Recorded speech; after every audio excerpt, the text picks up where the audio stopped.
ओम शांति।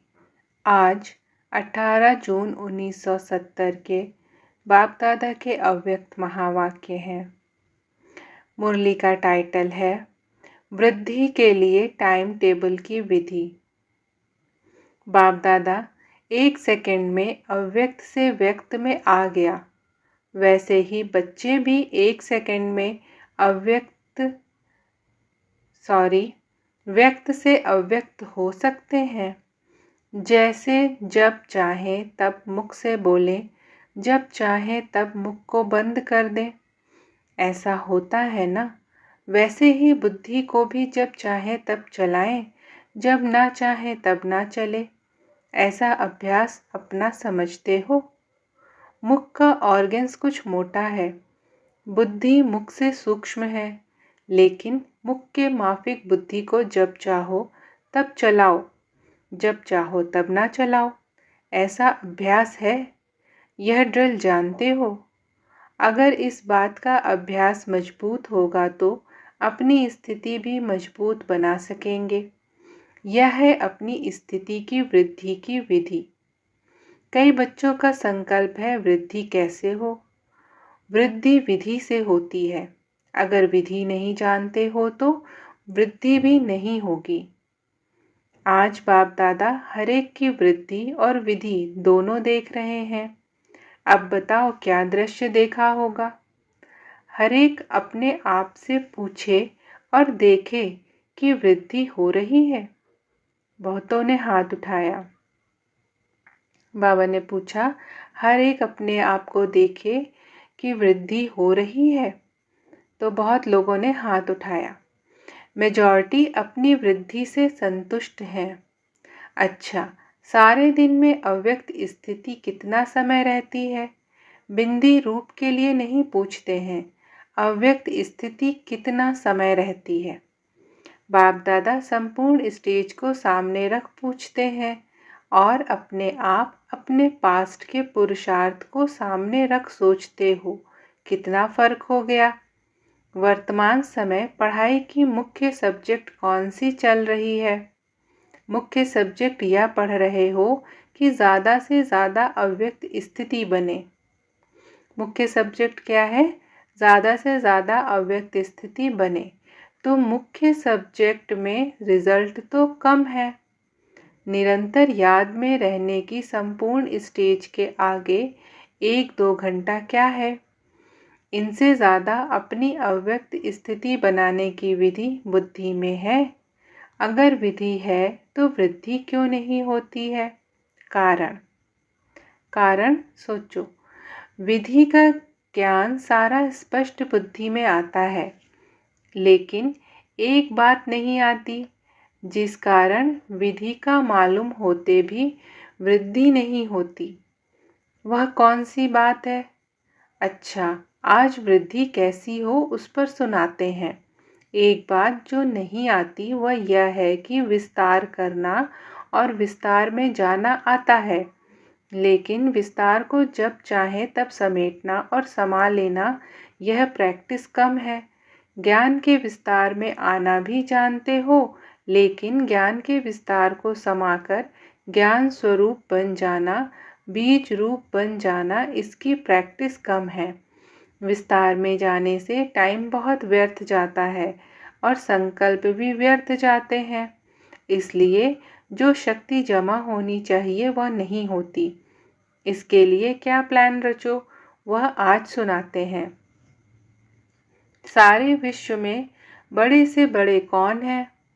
हम ब्राह्मण। बड़े से बड़े आदमी क्या करते हैं? आजकल के जो बड़े आदमी हैं वह क्या साधन अपनाते हैं जिससे बड़े बड़े कार्य में सफलता पाते हैं? वह पहले अपने समय को सेट करते हैं, अपना टाइम टेबल बनाते हैं। जितना बहुत बिजी होगा उतना उसका 1-1 घंटे का टाइम टेबल बनाते हैं। अगर टाइम टेबल नहीं होगा तो टाइम को सफल नहीं कर सकेंगे। टाइम को सफल नहीं करेंगे तो कार्य भी सफल नहीं होगा।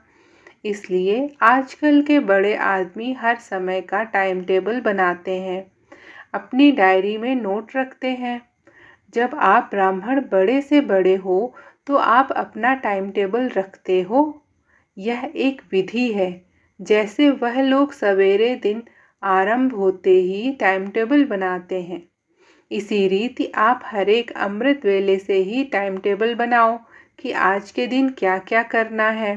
जैसे शारीरिक कार्य का टाइम टेबल बना है, वैसे आत्मा की उन्नति का भी टाइम टेबल बनाओ। समझा? इसमें अटेंशन और चेकिंग कम है। अब ऐसा टाइम टेबल बनाओ जैसे वह लोग अपने प्लान बनाते हैं। आज के दिन इतने कार्य समाप्त करने हैं। इस रीति आज के दिन अव्यक्त स्थिति का इतना % और इतना समय निकालना है। टाइम प्रमाण चलने से एक ही दिन में अनेक कार्य कर सकते हैं। टाइम टेबल नहीं होगा तो अनेक कार्य नहीं कर सकेंगे। तो अपनी डायरी बनाओ। जैसे 1 घंटे का स्थूल कार्य बना हुआ है, इस रीति आत्मा की उन्नति का कार्य नोट करो, प्लान बनाओ। फिर जैसे स्थूल कार्य करने के बाद उस पर राइट डालते हो ना, यह हो चुका, यह नहीं हुआ। इस रीति जो भी प्लान बनाते हो वह कहाँ तक प्रैक्टिकल में हुआ, वह नहीं हुआ, ना होने का कारण और उसका साथ निवारण का साधन सोचकर आगे चढ़ते जाओ। आज के दिन यह करके ही छोड़ूंगा, ऐसे ऐसे पहले से प्रतिज्ञा करो। कोई भी कार्य के लिए पहले प्रतिज्ञा होती है, फिर प्लान होता है, फिर होता है प्रैक्टिकल, और प्रैक्टिकल के बाद फिर होती है चेकिंग कि यह हुआ, यह नहीं हुआ। चेकिंग के बाद जो बीती सो बीती। आगे उन्नति का साधन रखते हैं। जैसे आप लोगों ने नए विद्यार्थियों के लिए साप्ताहिक पाठ्यक्रम बनाया है ना, तो आत्मा की उन्नति के लिए भी साप्ताहिक प्लान बना सकते हो। जैसे यहाँ मधुबन में जब आते हो तो कुछ छोड़ करके जाते हो, कुछ भर करके जाते हो। इस रीति से हर दिन कुछ छोड़ो और कुछ भरो। जब इतना अटेंशन रखेंगे तब समय के पहले संपूर्ण बन सकेंगे।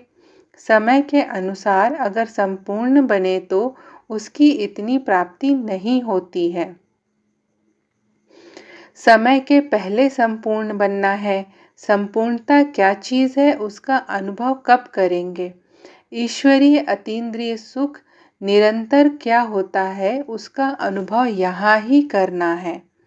अब देखेंगे कि कायदे मुजीब कैसे अपना टाइम टेबल व साप्ताहिक कार्यक्रम बनाते हो। जो जितना सेंसिबल होते हैं ऐसे कार्य यथार्थ रीति से कर सकते हैं। सभी से सेंसिबल है ब्राह्मण, देवताओं से भी सेंसिबल ब्राह्मण है, तो कितना सेंसिबल बने हैं उसकी परख होगी। सेंस के साथ एसेंस भी निकालना सीखना है। एसेंस बहुत थोड़ा होता है और जिसकी एसेंस निकालते हैं वह बहुत विस्तार होता है। तो सेंस भी अच्छा चाहिए और एसेंस निकालने भी आना चाहिए। कोई कोई में सेंस बहुत है लेकिन एसेंस में टिकना नहीं आता है, तो दोनों ही अभ्यास चाहिए। सुनाया था ना कि आप लोग भी नेचर क्योर करने वाले हो। नेचर अर्थात संस्कार। जब पुरुषार्थ नहीं कर पाते हो तो दोष रखते हो नेचर पर। हमारी नेचर ऐसी है, नेचर पर दोष रख अपने को हल्का कर देते हो, लेकिन नहीं। आप लोगों का कर्तव्य ही है नेचर क्योर करना। वह नेचर क्योर वाले फास्ट रखाते हैं, तो आप लोगों को अब क्या करना है? फास्ट जाना है, लास्ट नहीं रहना है। फास्ट जाने के लिए फास्ट रखो। कौन सी फास्ट? टाइम टेबल बनाओ। आज इस बात की फास्ट रखेंगे, प्रतिज्ञा करो। जैसे वह लोग कब कोई चीज़ की फास्ट रखते हैं, वैसे आप लोग भी हर रोज़ कोई ना कोई कमी की बात नोट करो। वह लोग भी जो चीज़ नुकसान कारक है उसके लिए फास्ट रखते हैं, तो पुरुषार्थ में भी जो भी नुकसान कारक बातें हैं उनकी फास्ट रखो। फिर उसको चेक भी करो। कई व्रत रखते हैं, उपवास रखते हैं, लेकिन कर नहीं पाते तो बीच में खा लेते हैं। यहाँ भी ऐसे करते हैं जैसे भक्ति मार्ग की आदत पड़ी हुई है। सुबह को प्रतिज्ञा करते हैं कि यह नहीं करेंगे, फिर दिन आरंभ हुआ तो वह प्रतिज्ञा खत्म। यहाँ भी ऐसे सुबह को प्रतिज्ञा करते हैं। आप लोग तो सभी से बड़े हो, तो अपना प्रोग्राम भी 6 मास का फिक्स करो। यह कार्य करके ही छोड़ूंगा, बनकर ही छोड़ूंगा। जब इतना निश्चय बुद्धि बनेंगे तब विजयी बनेंगे। बाप में तो निश्चय है, लेकिन अपने में भी निश्चय बुद्धि होकर कार्य करो तो फिर विजय ही विजय है। विजय के आगे समस्या कोई चीज नहीं है। फिर वह समस्या नहीं फील होगी, लेकिन खेल फील होगा। खेल खुशी से किया जाता है। कोई कार्य सहज होता है तो आप लोग कहते हो ना, यह तो बाएं हाथ का खेल है, अर्थात सहज है। तो यह भी बुद्धि का खेल हो जाएगा। बड़े से बड़े हो तो बड़े से बड़ी स्थिति भी बनाओ। कई बड़े आदमी ऐसे होते हैं जो अपने बड़ेपन में ठहरना नहीं आता है। आप लोग ऐसे नहीं बनना। जितने बड़े हो उतना ही बड़ी स्थिति भी दिखलाओ। बड़ा कार्य करके दिखाओ। कम से कम 8 घंटे का लक्ष्य रखना है। अव्यक्त स्थिति के लिए कह रहे हैं। अव्यक्त स्थिति 8 घंटा बनाना बड़ी बात नहीं। अव्यक्त की स्मृति अर्थात अव्यक्त स्थिति। बाप की 2 घंटे याद क्यों? 2 घंटे बाप की याद रही तो बाकी समय क्या किया? बाप के स्नेही हो व माया के। जिससे स्नेह होता है, स्नेह अर्थात संपर्क। जिससे संपर्क होता है तो उन जैसे संस्कार जरूर भरेंगे। संस्कार मिलने के आधार से ही संपर्क होता है ना। तो अगर बाप के स्नेही हो, संपर्क भी है तो संस्कार क्यों नहीं मिलते? फिर बाप दादा कहेंगे कि माया के स्नेही हो। अगर 2 घंटे बाप के स्नेही और 22 घंटे माया के स्नेही रहते हो तो क्या कहेंगे? सर्विस करते भी स्नेह को, संपर्क को ना छोड़ो। संपूर्ण स्टेज तो नजदीक रहने की है। जब जुदा ही नहीं होंगे तो स्नेह दिल से कैसे निकलेगा? तो होना निरंतर चाहिए, परंतु पुरुषार्थी के कारण फिर भी मार्जिन देते हैं। तो कम से कम 8 घंटे का लक्ष्य रखकर डायरी बनाओ, टाइम टेबल बनाओ, फिर रिजल्ट भी देखेंगे। हर सप्ताह की रिजल्ट अपनी ब्राह्मणी से चेक कराओ और हर सप्ताह की रिजल्ट इकट्ठी कर 1 मास की रिजल्ट मधुबन आनी चाहिए। ब्राह्मणियों को काम करना चाहिए। हर सप्ताह की डायरी हर एक की चेक करो। क्या टाइम टेबल बनाया, उसमें कहाँ तक सफल हुए। फिर शॉर्ट में 1 मास की रिजल्ट मधुबन में भेजनी है। अभी अलबेलेपन का समय नहीं है। बहुत समय अलबेला पुरुषार्थ किया, अब जो किया सो किया। फिर यह स्लोगन याद दिलाएंगे जो आप लोग औरों को सुनाते हो, अब नहीं तो कब नहीं। अगर अब ना करेंगे तो फिर कब करेंगे? फिर कब हो नहीं सकेगा। इसलिए स्लोगन भी याद रखना। हर दिन का अलग अलग अपने प्रति स्लोगन भी सामने रख सकते हो। जैसे यह स्लोगन है कि जो कर्म मैं करूँगा मुझे देख और करेंगे। इस रीति दूसरे दिन फिर दूसरा स्लोगन सामने रखो। जैसे बाप दादा ने सुनाया कि सफलता हमारा जन्मसिद्ध अधिकार है। यह भी सुनाया था कि मिटेंगे लेकिन हटेंगे नहीं। इसी प्रकार हर रोज का कोई न कोई स्लोगन सामने रखो और उस स्लोगन को प्रैक्टिकल में लाओ। फिर देखो अव्यक्त स्थिति कितनी जल्दी हो जाती है। फरिश्तों को फर्श की कभी आकर्षण नहीं होती है। अभी अभी आया और गया, कार्य समाप्त हुआ, फिर ठहरते नहीं। आप लोगों ने भी कार्य के लिए व्यक्त का आधार लिया, कार्य समाप्त किया, फिर अव्यक्त 1 सेकंड में।